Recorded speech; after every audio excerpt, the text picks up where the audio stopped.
this photo is of Santa Claus, and people would be surprised to know that he's my ancestor.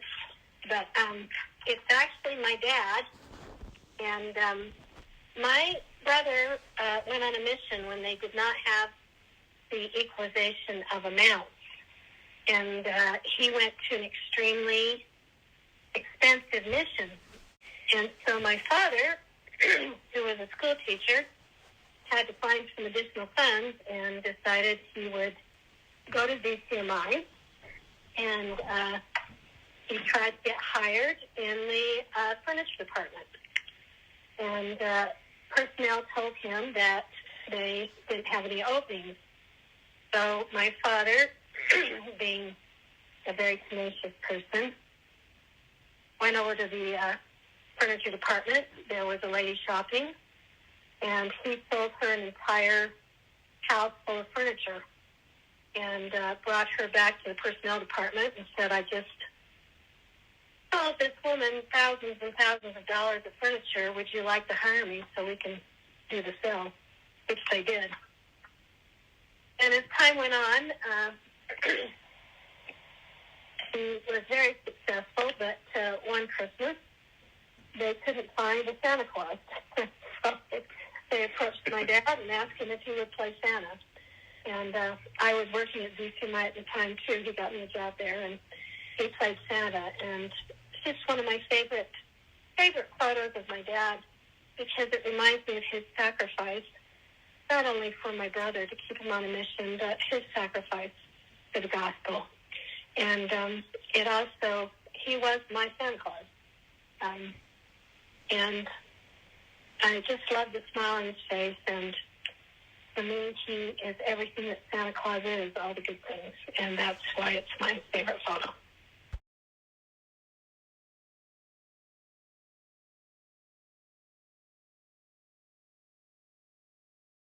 This is my grandma Jorgensen. She's my dad's mother. Her name was Roselle Egan Jorgensen. She came from around Eden, Utah, and then her family moved to Wyoming when she was fairly small. I don't know exactly how old she was. She lived a tough life.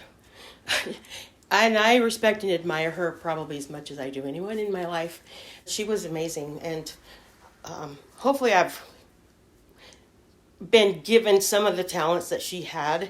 But I respect and admire the fact that she never stopped learning, never stopped studying the gospel. Yeah. She died in 1996 at age 94. Wow. And I miss her. I think of questions all the time that I wish I could ask her. Yeah. But I really appreciate the heritage she gave me and the time I had to be with her and have a very special relationship with her.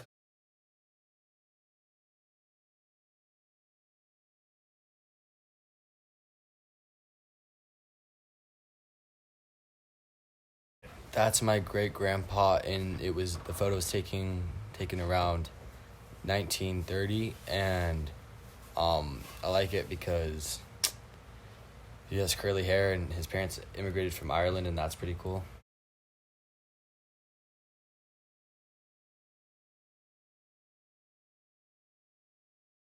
William Pope Paskett was born in Tetbury, England in 1855. At age 10, he was baptized into the church, and at age 16, he immigrated to America with his parents and one sister, settling in Hennifer, Utah.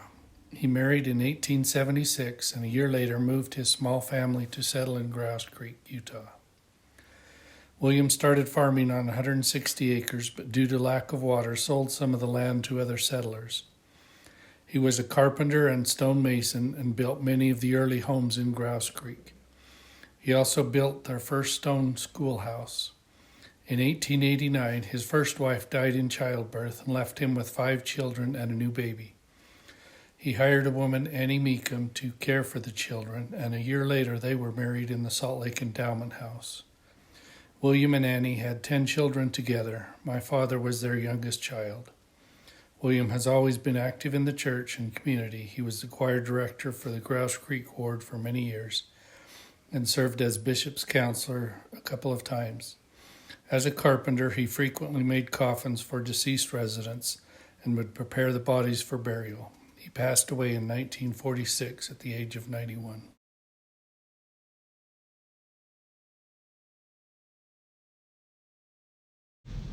Alanson and Fanny Colby were one of the first settlers in Holden, Utah.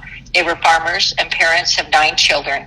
Alanson was beloved by the Indians. He was able to speak and understand their language and was well acquainted with Chief Kanosh.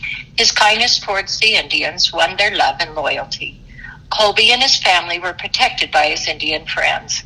At Alanson's deathbed, Indians gathered and Chief Kanosh asked to see him and to bless him.